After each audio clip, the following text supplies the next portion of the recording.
Hello everyone, welcome to today's session. It's great to see so many of you already joining, and we're expecting a few more to join, but let's kick off. So today, as you know, we will be diving into looking at opportunities for e-mobility and last mile distribution.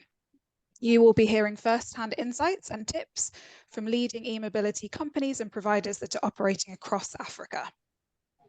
So I am very happy to be one of your moderators today. My name is Charlotte Taylor and I am the GDC Communications Manager. Today's webinar is supported by UK aid from the UK government via the Transforming Energy Access platform. So we only have an hour together and we've got lots to fit in. So let's kick off by taking a quick look at the agenda. So we'll start with a short scene setting, looking at the current state of e-mobility, what the opportunities are and what the remaining challenges for using electric vehicles in last mile distribution are. We will then welcome our first set of speakers to look at the need for affordable electric vehicles, followed by a short Q&A. You can see those speakers on your screen.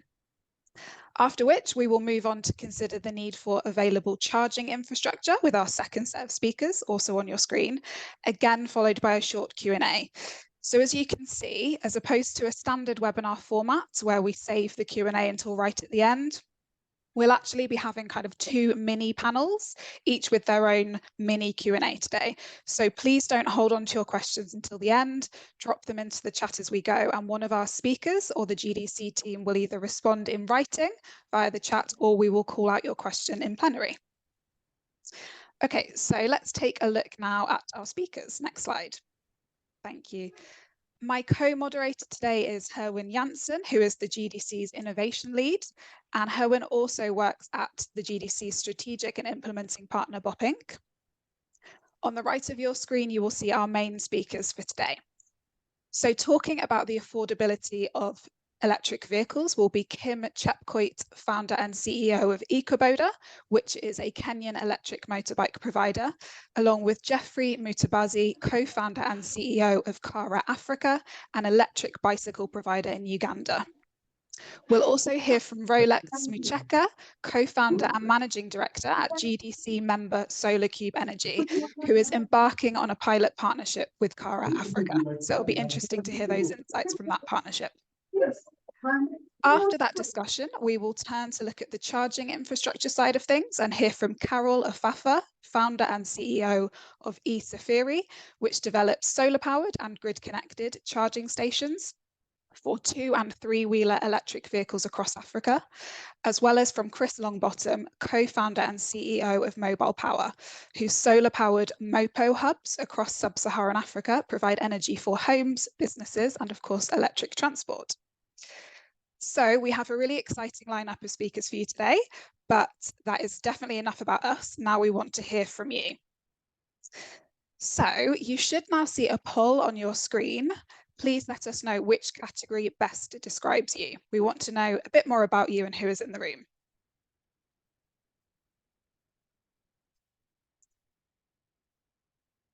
Thanks, Mayjoy. Okay, so really interesting. Hopefully we've got a few last mile distributors on the call. Great.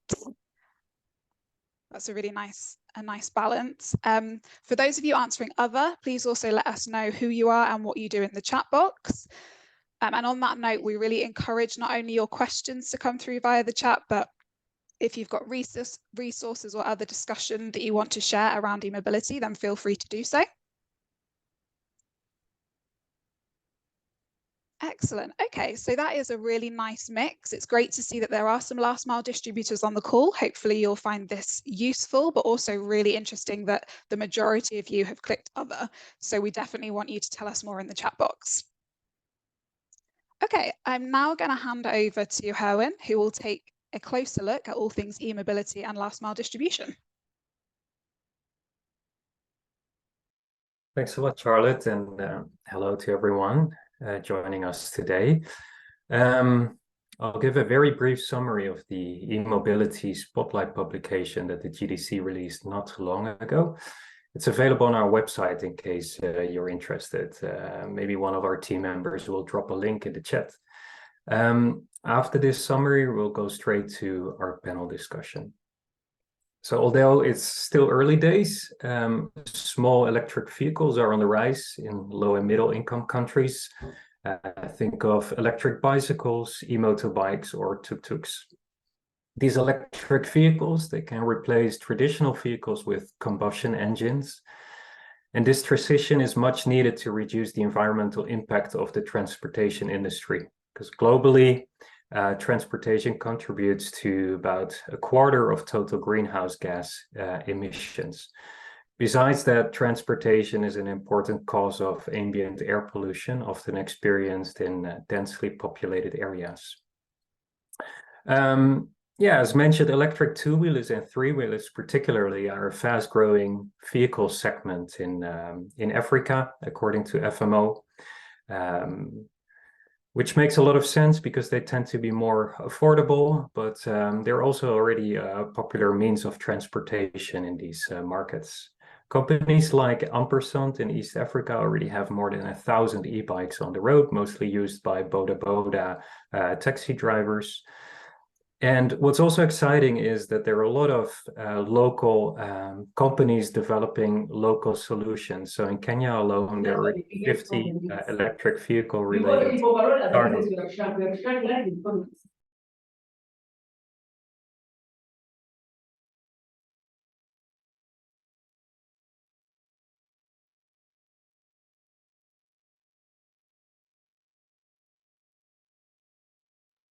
When you're muted.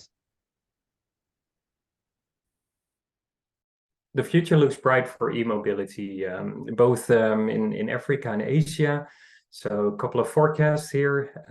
So in Africa, in some countries, electric two-wheelers will already represent the majority of vehicles on the road by 2040.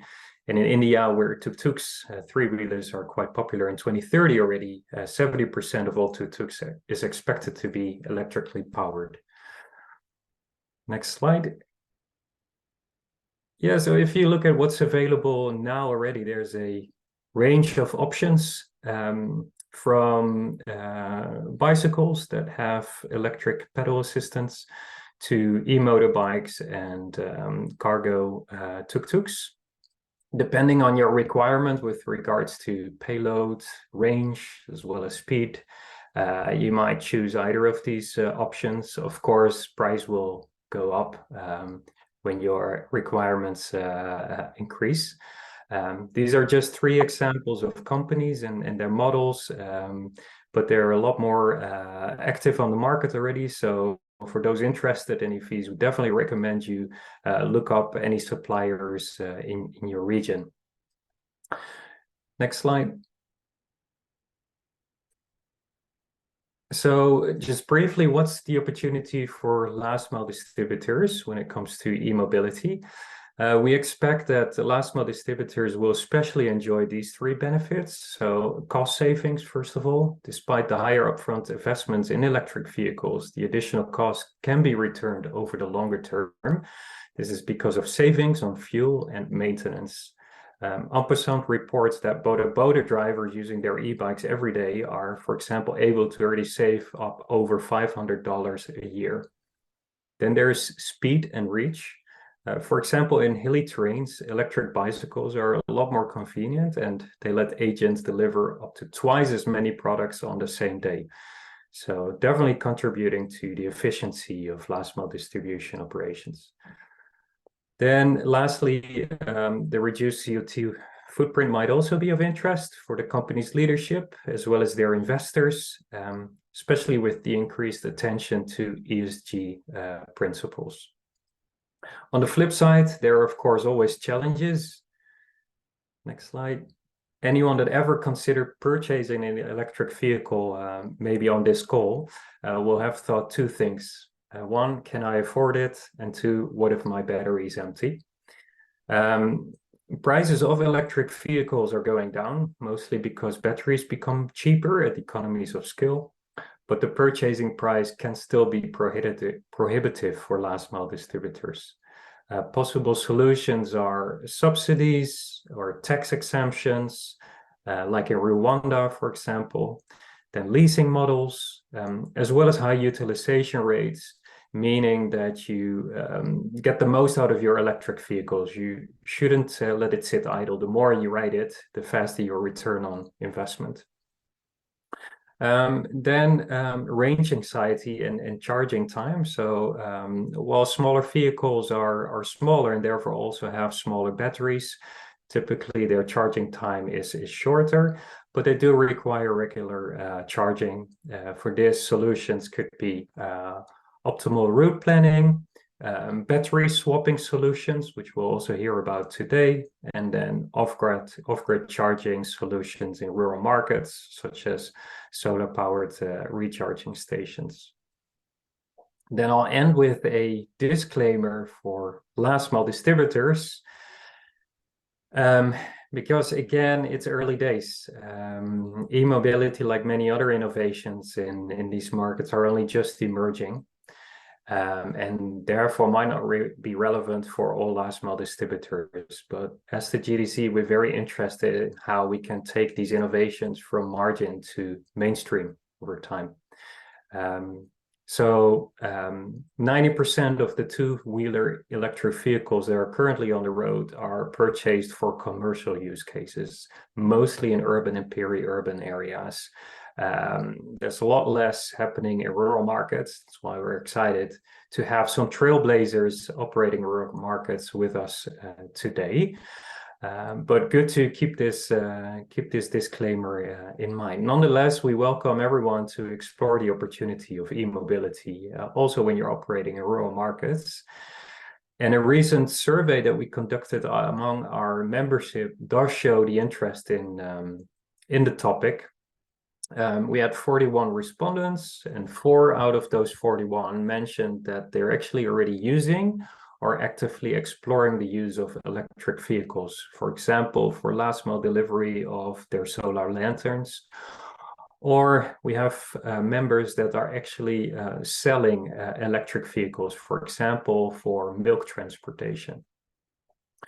And then there are 19 out of 41 respondents that expressed interest in learning more about the topic to explore future applications for their business. And hopefully we'll have some of them with us today. Next slide. Another quick poll just to check whether you're still with us, but we're also very interested in what you consider the most relevant use cases for electric vehicles when it comes to last mile distribution companies. So is it either for long haul transportation, meaning taking goods from a central warehouse to hubs closer to where sales representatives might operate? Is it actual door-to-door delivery of goods to customers? Do you think last mile distributors would be interested in selling or leasing EVs to customers and adding this as a new product category to their portfolio? Or are there other use cases that we might not even have thought of? So please respond to the poll, which should be up now, and then we'll look at the results in 10 seconds.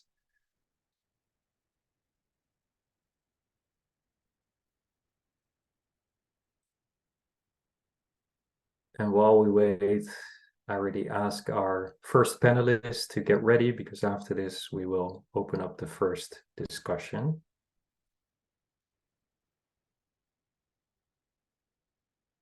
Great. Well, unsurprisingly, door-to-door delivery has come up as the most popular use case with 72% of the responses, followed by selling or leasing EVs to customers and long-haul transportation.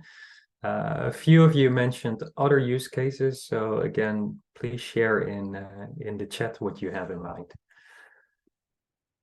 All right, with this, we'll go to our first panel discussion, in which we'll talk more about why it's so important that last mile distributors have access to affordable and robust electric vehicles that are optimized for the circumstances they operate in.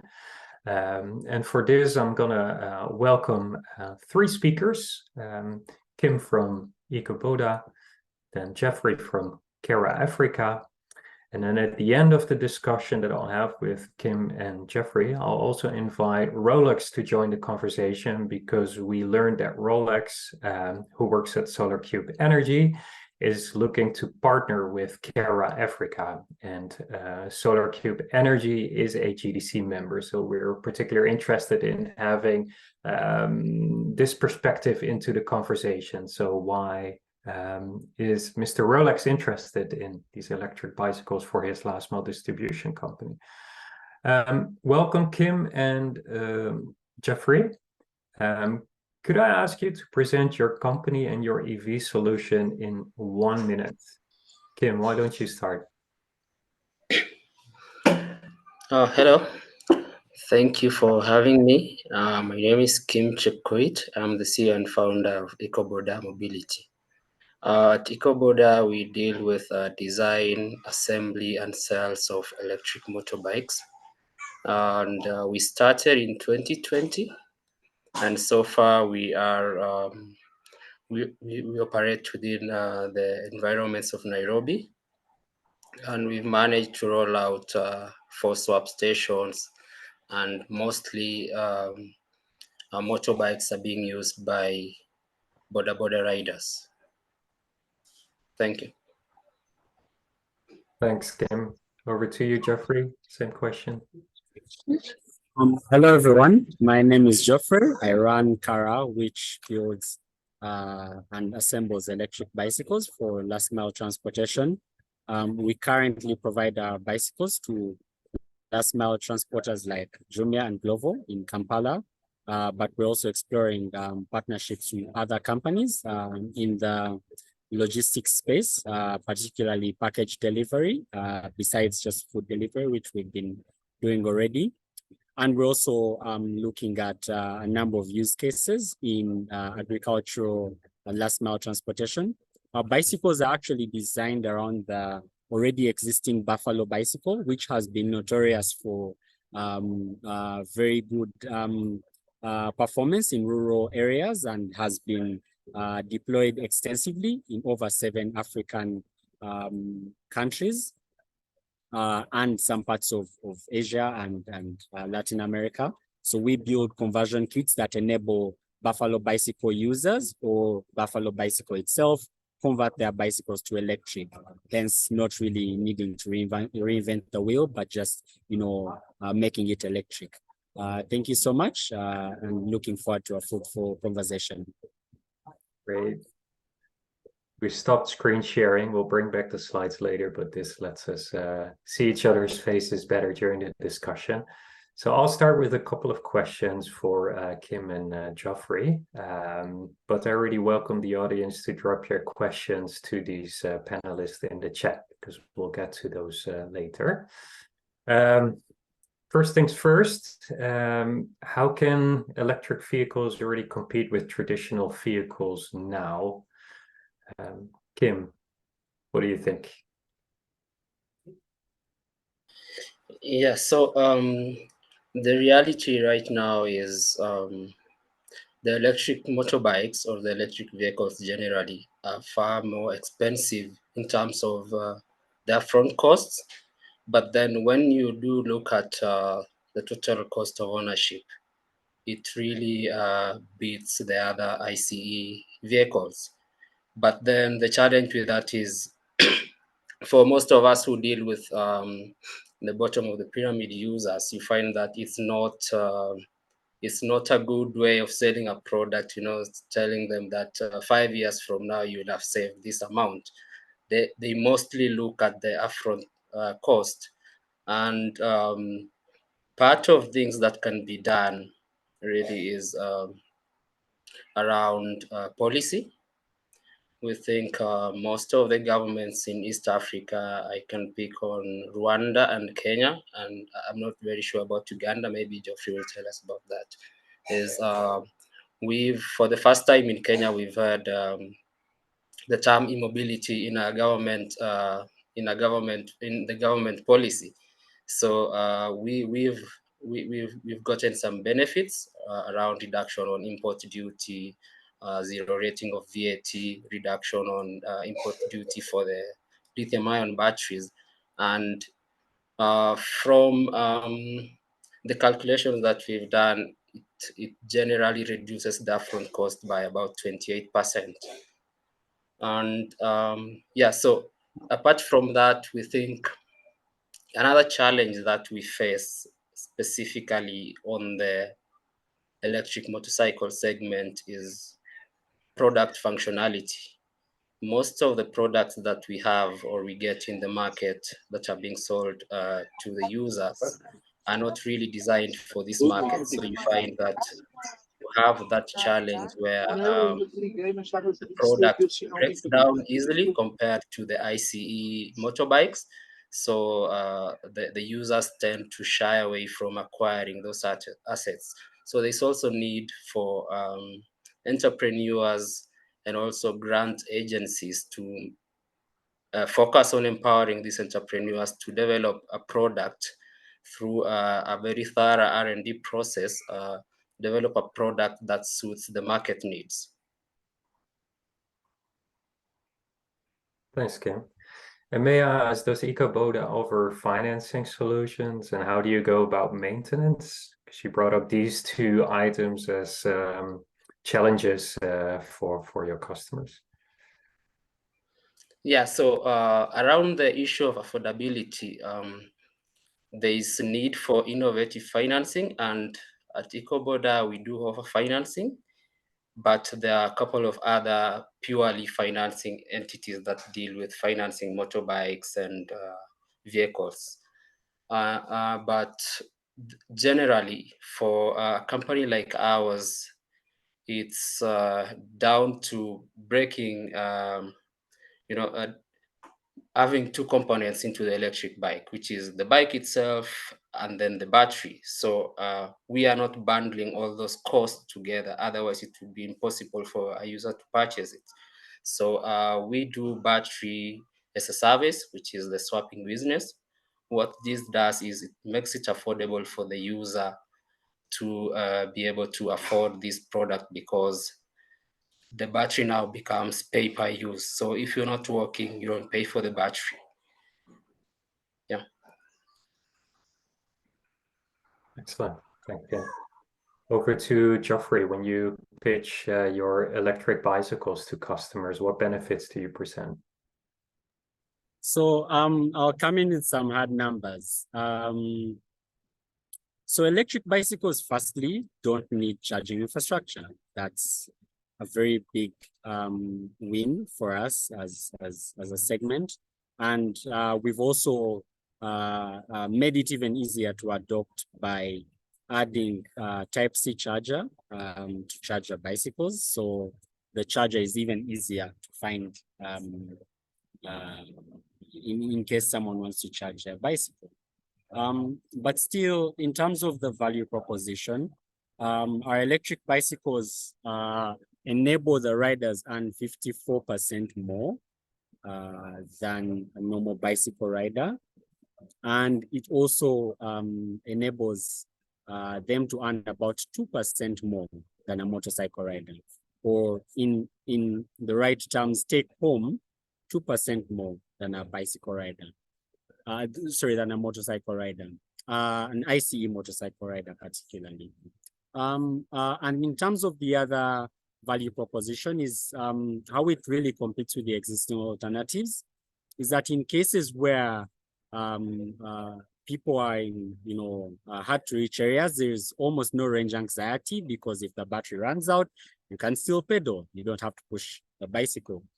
And then lastly, on still the value proposition side, for you to travel 100 kilometers with an electric bicycle, you only need about 20 cents of electricity, compared to a motorcycle where you need about $4 and increasing of fuel to travel the same 100 kilometers.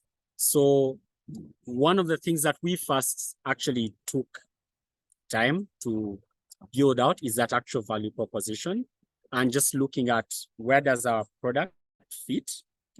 Is it a better bicycle or something that replaces a motorcycle in some use cases? I feel like it's something that replaces a motorcycle in many use cases than just being a better bicycle, because the price difference is quite huge. So in terms of a normal motorcycle will set you back about $1,200 to $1,500, an ICE motorcycle, while our electric bicycle costs about $850 as a starting price, compared to a normal bicycle, which is about $60 to $100. So the difference between an actual normal bicycle and an electric bicycle is so huge that that comparison is very difficult to make. But in order to make the product a lot more competitive, what we do is we also try to structure the initial payment amount for the asset financing closer to the cost of a normal bicycle, because as far as I know, almost no one has done normal bicycle financing. So most of the normal bicycles are actually bought on a cash basis. So it's equivalent to you buying a normal bicycle and then financing the electric component of it, which makes the shift much easier and makes it more pocket friendly. Thanks, Geoffrey. Great. And we've heard about your customers, which range from large e-commerce companies like Jumia, Glovo to individuals. But let's zoom in to the group that we're talking about today, last mile distributors. And Kim, I know that you've interacted with them in the past and you had a few clients you work with. Could you maybe bring in their experiences, like how have they experienced using your electric motorbikes for delivery of their goods?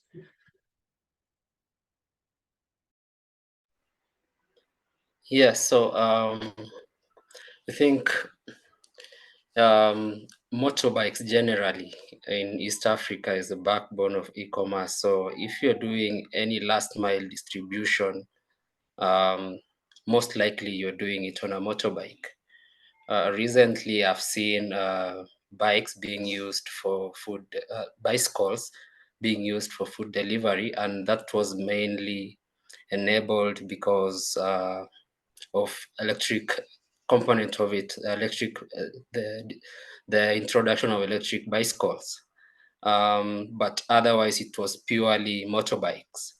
And so there are two things that mostly the last mile distributors look at when it comes to the choice of the vehicle they want to use to distribute the products.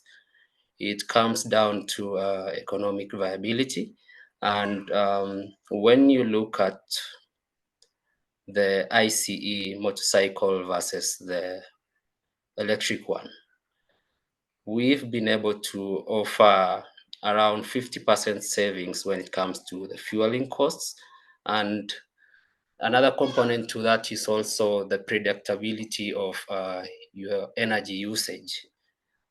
In Kenya, we have monthly reviews of petrol prices, so they tend to go up every month. And you find if you are a finance guy doing your financial models, you're not able to really capture that into your operations cost. So what the component also that adds, the component that electric motorbikes bring into the economic viability aspect is you are able to actually tell your costs upfront, say for the next 12 months, because we rarely adjust our prices. And yeah, so I think those are the two main things that the distributors that we've worked with mostly look at. And we were working with a company that was dealing with distribution of clean cooking pellets. So it kind of made more sense for them to use an electric motorbike rather than an ICE motorbike, because you're selling clean cooking pellets, and on the other side, you're polluting through your distribution method. So I think it's also something that informs company decisions on their sustainability and environmental friendly way of distributing their products. Great, thanks. Yeah, it's practice what you preach, right? So Yep. maybe now is a good time to also bring in Rolex from SolarCube Energy Solutions. Could you and Geoffrey talk about the partnership that you're looking at? But first of all, Rolex, maybe a few lines about your company. What do you distribute and why you're interested in using the electric bicycles of Karaa for this purpose? Yeah. Yeah, good afternoon. Good evening, everyone. And even good morning for depending on where you're joining from. Just a brief intro about myself and SolarCube Energy Solutions. To start with, yes, once again, called Rolex Mucheka from Uganda, and of course, passionate about increasing access to renewable energy and solar energy. And yeah, as mentioned before, I'm co-founder and managing director for SolarCube. SolarCube Energy Solutions is has a mission to champion access to affordable and clean energy products and services through a network of last mile agents who are trained to become energy champions to basically energize and change millions of lives. So we are targeting Uganda and even beyond.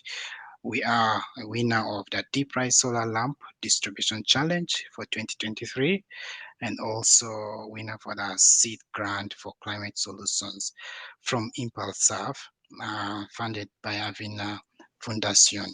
So coming back to the topic of e-mobility, at SolarCube, we really see e-mobility as a game changer for the future of sustainable last mile distribution. So currently, as one of the winners for the Deep Price Solar Lamp Distribution Challenge, we are working on recruiting like last mile agents, sales advisors. So we are also fabricating like an affordable, locally developed solar kiosks, of course, to be stocked with various clean and quality energy products deployed closer to rural areas. So as a startup company, we believe that e-mobility for us could play a very significant role in reducing our delivery cost to last mile agents and also directly like door to door to customers in a sustainable way, also creating local value chain efficient systems for product and service delivery in comparison to using fuel powered motorbikes that comes with high fuel and maintenance cost. As already the other speakers have mentioned, issues of economic viability and also trying to be sustainable. So Thanks for yeah. Yeah, I'm afraid because of time we'll have to move on. And I do want to end with Geoffrey to reflect on your partnership. And I wish you all the best with this new partnership. But Geoffrey, from Karaa's point of view, what do you think will be an important factor for the success of this partnership? So Solar Energy Cube using your bicycles for delivery of their products. So just to add on to what Rolex mentioned, the reason why electric bicycles are the perfect solution for this is because of the elimination of the range anxiety and the fact that there's already a hub that these bicycles can be charged from in case these distribution agents do not have access to electricity. So what happens with electric bicycles is that while being used in rural areas, they're also an easier shift compared to motorcycles, to electric motorcycles, because most of the mechanical parts can be serviced in rural areas, which is a very big game changer, because that means we don't even need to set up a lot of infrastructure to service the bicycles, being that they use already existing parts. But then lastly, ownership. It's very important for us to also explore and we're already looking into it. Form of ownership that's performance-based that would then enable the last mile distribution agents feel invested in the e-mobility solutions that they are using. So asset financing and smart financing of these solutions that drive towards eventual ownership of the solution definitely make this more sustainable. Thanks. And with that, we bring this panel discussion to a closing, but there are two questions on the chat, and you brought up the point of product ownership, Geoffrey. This was actually a question for Kim. So Kim from Ecobodaa, could I ask you to look at the question in the chat and answer the question there? Thanks, Joshua, for your question. And then also Roger asked a question about the cost of the conversion kit. Since these are specific questions about your products, I ask you to answer them here or offline. Also, thanks, Rolex, for sharing your expectations for your pilot with Karaa. All the best. We'll bring up the slides again and open up the second panel discussion, which is all about the need for charging infrastructure. Yeah, so we'll now hear from Carol from E-Safiri and then Chris from Mobile Power.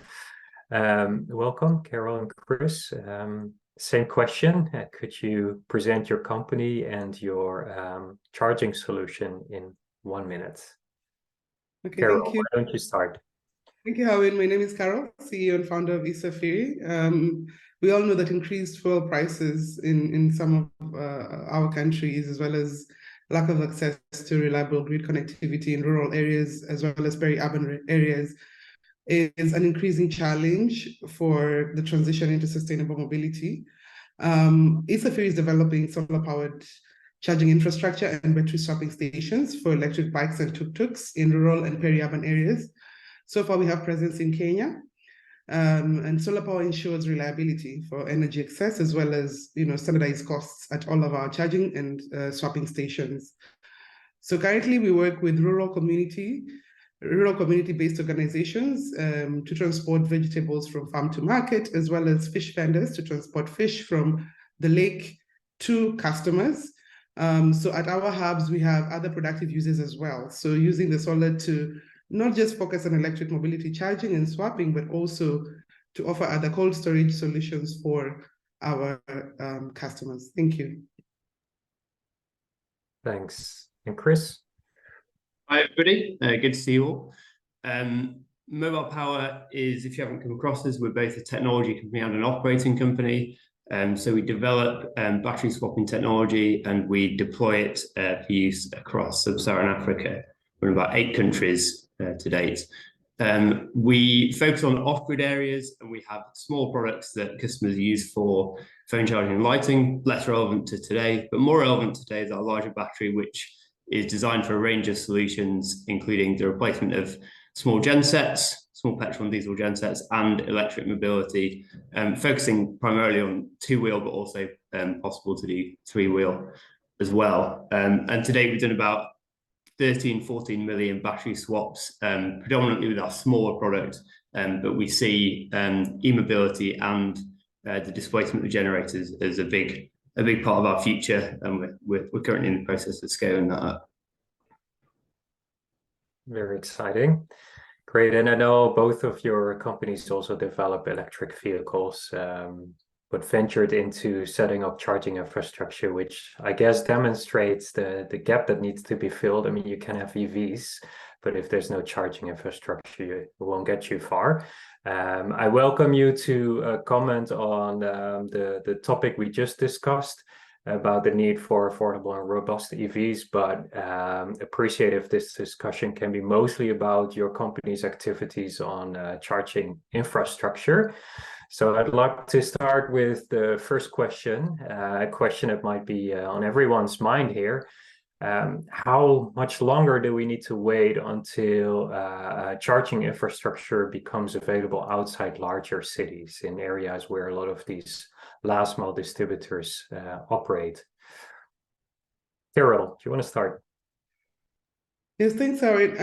I think there is, of course, no specific timeline to this. What needs to be done, and like what Kim said earlier, is on a policy level, ensure that rural mobility is something that is also factored in when developing policies within sustainable mobility. And as you see, most countries, including Kenya and Rwanda, and there are other countries as well, working on policies that could, in fact, increase adoption of electric mobility and offer options and solutions for charging stations in areas outside big cities. So private companies such as E-Safiri are already working in these rural areas. So there's already a network of charging infrastructure in off-grid areas where you would, of course, not find reliable access to the grid. But there is also the beauty of Africa is that we have abundance of renewable energy. So E-Safiri is also looking at opportunities of hybrid models of such as wind and solar in areas like Marsabit, where we have a lot of wind energy to help power electric mobility. So the main focus should be ensuring that we leave no one behind. So ensuring that the most vulnerable communities or the most far off communities also have access to sustainable mobility. Why? Because of course, what we've talked about before, cost is a major issue. Reducing emissions is a major issue. The presence of policies that ensure we have access to of course, zero-rated solutions for importation of charging infrastructure, and the incentives that the Kenyan government, for example, have put in place for charging infrastructures as well as for EVs could then ensure this access is increased. Thank you. Thanks, Carol. Chris, anything to add? Yeah, I'm excited about EVs, as I'm sure all of us are on this call. But let's be honest, it's a pretty big challenge we've got ahead of us, and especially when you think about last mile distribution in much of sub-Saharan Africa. Last mile, overlaps fairly well with off-grid as well, and off-grid is a completely different game to on-grid, as I'm sure Carol knows as well. And when we talk about regulatory, we talk about Rwanda and having a good tariff, electricity tariff for EVs. That massively helps solve one part of the problem, but it is a real challenge because you've got this higher upfront cost that Geoffrey was talking about earlier. Even though there's savings in the longer term, if you then have that in an off-grid environment, you've got generation infrastructure which is required to be invested in. And so the whole proposition is very expensive. Our sort of thought and solution approach to this is to focus on ensuring that there are multiple use cases for our batteries, and that enables a few things. One is high utilization. I think utilization of assets is going to be really key to the whole sector, and that's why we talked a little bit about boda riders, etc., because they can utilize these vehicles very highly. But for us, one of the things that we like to do is focus on generator replacement, because the cost to do so and to operate that is a lot less, and you don't require a network. So if you have one location within a community, you can build a viable business, even if it's reasonably rural, and that then enables you over time to build out a network, which will enable electric mobility to use those stations that you've already built. So there are some interesting ways in thinking about it, and I think what I would encourage, for other people thinking about it, that there often needs to be multiple use cases, either for your energy that you're generating, and again, I think Carol touched on that, talking about cold chain perhaps. But if you can find a way to generate multiple uses, then that can create a better utilization of any of the assets, whether it's the generation asset, the distribution asset, which is what we refer to the battery as, or the bike, whether it be an e-bike or a motorbike. And that will help bring forward the timeline for how we can develop this infrastructure that's required. But it's going to be a long road ahead. No pun intended. Thanks for managing expectations. So let's go back to what it actually takes to recharge an electric vehicle. I know there are different kind of options for recharging. So what are the charging solutions that your companies provide, and why have you chosen those as the most appropriate off-grid charging solutions?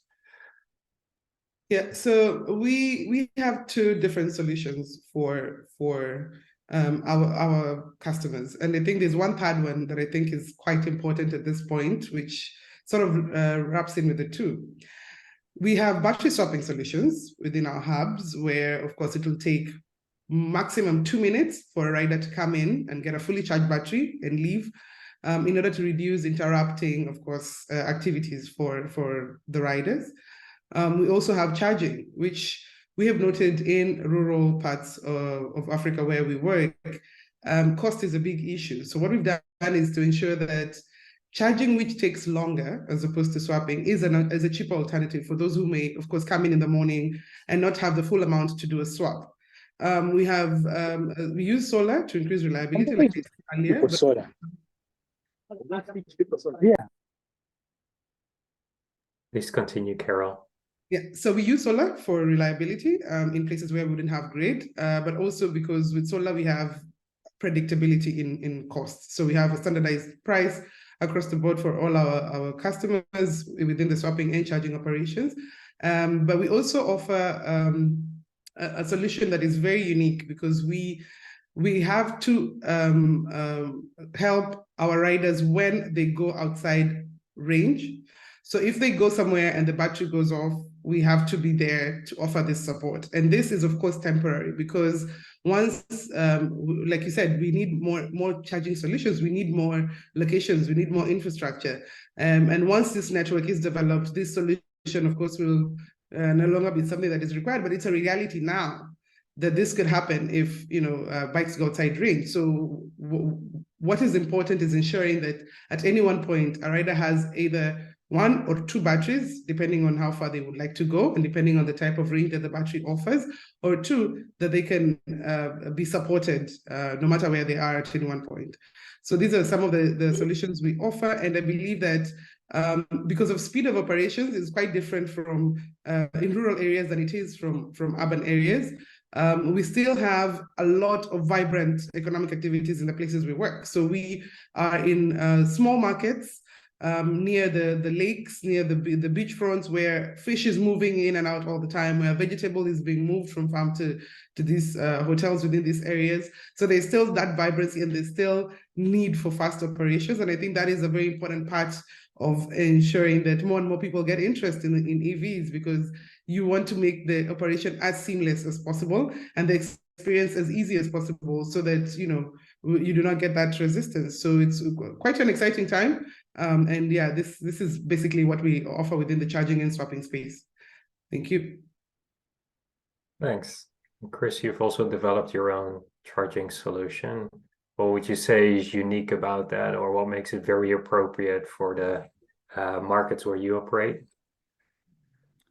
Yeah, I mean, the model that we operate is kind of predates e-mobility in the sense that it's always been pay-per-use battery swapping. We developed that as a way to avoid having to have a debt-based access to energy for consumers, which would allow us to penetrate areas where kind of the predominant methods of financing solar for customers kind of existed. So that was our background.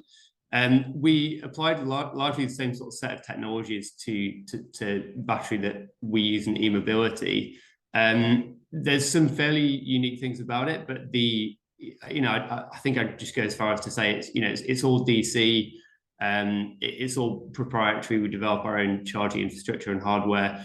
Because we own the assets, our major focus is usually on battery reliability, cycle life, chemistry, energy density, because really a lot of the viability of the business models focus on the lifetime of the assets, both the battery assets and the vehicle. Now, the solar is not really in question. People know how to develop solar, put solar out, and they tend to be fairly robust and last for quite a long time because it's a controlled environment. I think for the batteries and for the vehicles, it's a pretty harsh environment. You've got vibration, you've got high humidity, you've got dust, you've got, I think the difference between a lot of my customers and things that I've seen in let's say, for example, the Far East, is that somebody will load something until it doesn't move anymore, and then they'll take a little bit off and then they'll go again. That's not a great way to operate an asset if you need it to last for a long period of time. And so I think there's a lot to go out there. And so, yes, it's a swap model. Yes, it's pure DC. There's no AC in our systems. And it's largely similar technology to what we use at the moment. And our batteries kind of can be used in multiple different configurations, different voltages, depending on the drivetrains that they're used with. So that's kind of fairly similar to what we've already heard. But yeah, I think the interesting thing for me is how does the viability stack up over the long term? And of course, that means that customers don't really want to own assets. So it's kind of incumbent on us as operators to try and figure out how can we take that risk and manage it on customers' behalves to enable customers to come into the market and use these solutions without having to worry about investing in a large battery. So in the West, or in a developed market, or in, I don't know, Kigali or Kampala, if you've got enough money to buy something expensive, like you buy a phone or a laptop with a battery, a lot of the time you're not utilizing it that much, and you can afford to not utilize it that much. But when you go out to kind of the small towns, villages, you really, if you've got an asset, you need to sweat it. You need to use it to the max that you can do to get that kind of value for money from the asset. And that's when it starts to get more challenging. So that's our focus really, is on lifetime, cycle life, etc. Sure. Thanks, Chris. Gavin, I have a quick comment on what Chris is saying. Maybe we can share experiences. Yeah, let me, before you go there, remind the audience that you can still ask questions to this panel, so drop them in the chat. Carol, a short comment from your side? Yes, about ownership. I think that maybe I'm having a different experience than you are with our consumers who are very keen on ownership, as opposed to just the operations. But I do agree that pushing the vehicles to the limit in the rural setting where we do not have good roads is actually quite a challenge for EVs. I can imagine. Since there are no questions from the audience, I'm going to ask a question that some last mile distributors, including GDC members, might have. Say they operate within the country where you are, but not in a territory where you have charging facilities or operations.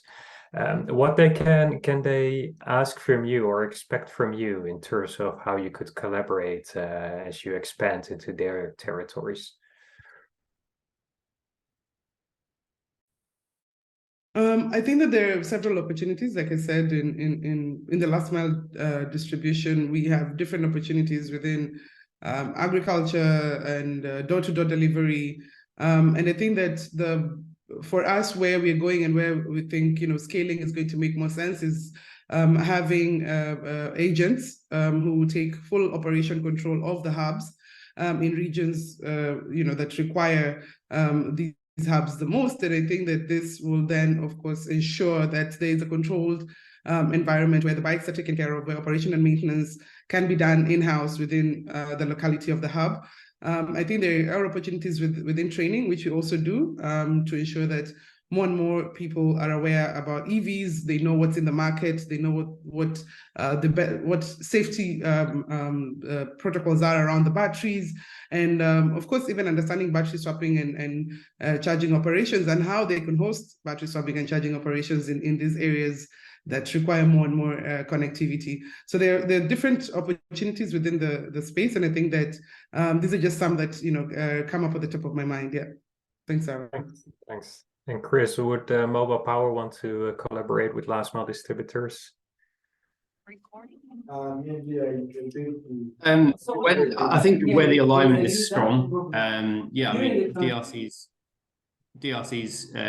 interesting to us. We're expanding there at the moment, and we welcome anyone who's not in Eastern DRC if it'd be interesting to talk about things there. I think for us, it's all about alignment of either increasing the utilization of the vehicle, the battery, or the generation. So anywhere where that's possible, we're generally interested. And yeah, I think that's all I'll say. Super. And with that, Yeah, I'm afraid we're going to have to work towards closure of the webinar, but we'll make sure to share contact details of the speakers, those that have given consent with the audience, so that those with questions or interest in collaboration, you can reach out directly to the speakers. I did wanted to ask one final question to Chris and Carol. Thanks for putting away the poll again. I know we also have other stakeholders in this webinar today. You've talked about the need for policy change. I know you have great programs funded by P4G Partnerships and UK8 and their T program. But what would be your call to action? Like, what's really needed to expand rural e-mobility, in your opinion? Very short, Carol, and then Chris.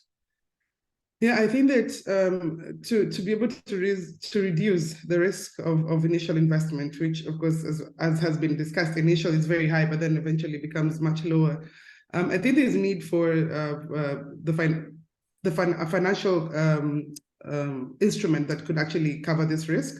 What we've been doing locally is working with community-based organizations, which reduces that cost for an individual person because the CBO owns the assets or leases the assets as a group. But therefore, if we want to scale and we want more people working within this space, or actually adopting more EVs and working within last mile distribution using EVs, then there should be a financial instrument that actually supports this risk. There's also a lot of research and development that is still being done, and I think that investors need to look at it from that perspective as well. As we grow in this industry, then there has to be some support to make sure that we are providing solutions that are viable, contextually viable for Africa, that's suitable for the African market. Thank you. Fantastic. Chris? Yeah, I'd agree. Yeah, just it's often the link between amazing grant partners that we have and kind of figuring something out with technology at a fairly early stage, and then finding a bridge to making that commercial with finance could be quite tricky as well. Yeah, so that's always welcome, and especially in unusual models, or where people are doing new things, whether be electric bikes or slightly unusual models or different models. Always encouraging ICs to take risks on new models would be great. Fantastic. And with that, we've come to an end of this webinar. I've enjoyed the discussion and learned a lot from the speakers today. I'm glad that some of you presented figures to really present the investment opportunity for EVs, but we also understand it's still very much early days. So don't rush into buying a lot of EVs at this point. Do your research, talk to different suppliers and see what's possible for you right now. Over to Charlotte to wrap up. Thanks, Owen. Yeah, I just echo what you said. I've learned a lot, a huge amount. We have covered a lot in a short space of time, so we're really keen to hear from you, the audience, how you feel about today's session and how useful you found it. So hopefully there is a poll on your screen now. Please let us know your thoughts.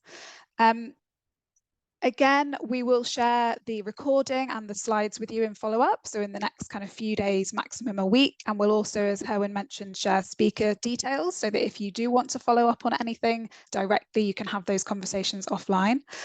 Please do check out our e-mobility spotlight that we dropped the link into the chat for earlier on in the session.